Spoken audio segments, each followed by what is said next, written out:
Halo Sobat Eko, perkenalkan saya Busana Bilhamsa akan mempresentasikan tentang permintaan atau demand. Baiklah, di sini terdiri atas beberapa poin, yaitu pengertian, faktor-faktor yang mempengaruhi, macam-macam permintaan, hukum permintaan, dan tabel. Pengertian dari permintaan atau demand yaitu keinginan untuk mendapatkan suatu barang atau jasa dalam rangka memenuhi kebutuhan dan bisa tercipta apabila pembeli memiliki keinginan untuk membeli barang dan jasa yang disertai oleh kemampuan untuk membayarnya. Di sini terdiri atas 7 faktor-faktor yang mempengaruhi permintaan. Yang pertama yaitu harga barang itu sendiri. Harga barang itu sendiri merupakan harga barang yang murah namun berkualitas, umumnya jika mendatangkan banyak peminat sehingga permintaan naik. Yang kedua yaitu pendapatan seseorang.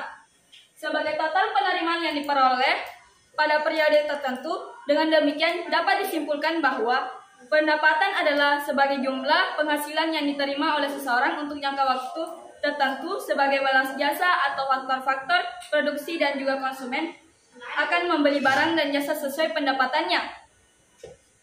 Yang ketiga yaitu harga barang substitusi. Jadi, apabila harga barang substitusinya pengganti turun, maka permintaan akan barang tersebut akan berkurang.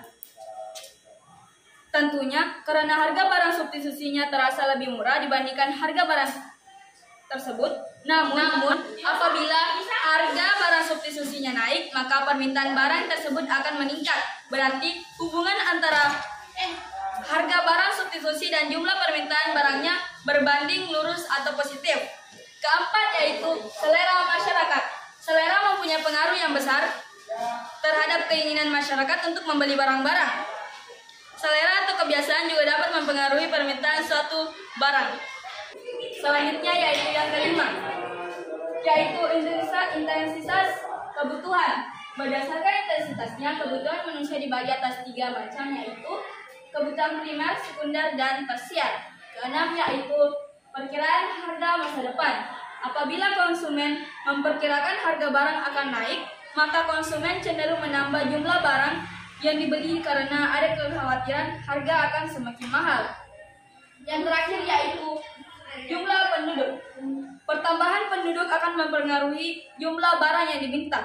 Jika jumlah penduduk dalam suatu wilayah bertambah banyak, maka barang yang diminta akan meningkat. Selanjutnya saya akan menjelaskan tentang macam-macam permintaan.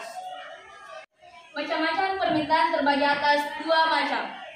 Yang pertama yaitu permintaan berdasarkan daya beli konsumen, terbagi atas 3 bagian. Yang pertama yaitu permintaan efektif. Permintaan yang disertai dengan daya beli dan terjadinya transaksi. Kedua yaitu permintaan potensial. Permintaan yang disertai dengan daya beli namun belum terjadi transaksi. Ketiga yaitu permintaan absolut, permintaan yang tidak disertai dengan daya beli. Kedua yaitu permintaan berdasarkan jumlahnya, terbagi atas 2 macam, yaitu permintaan individu dan permintaan pasar. Di sini terdapat hukum permintaan. Hukum permintaan menyatakan jika harga suatu barang atau jasa naik dan faktor-faktor lain tetap atau disebut juga dengan kata paribus, barang atau jasa yang diminta akan berkurang atau turun. Sebaliknya, jika harga suatu barang atau jasa turun, barang atau jasa yang diminta akan naik. Hukum permintaan ini hanya berlaku pada saat tertentu, yaitu faktor-faktor yang mempengaruhi tidak berubah atau tetap. Selanjutnya yaitu tabel permintaan. Nah, di sini terdapat tabel. Tabel ini didapat dari informasi yang ada.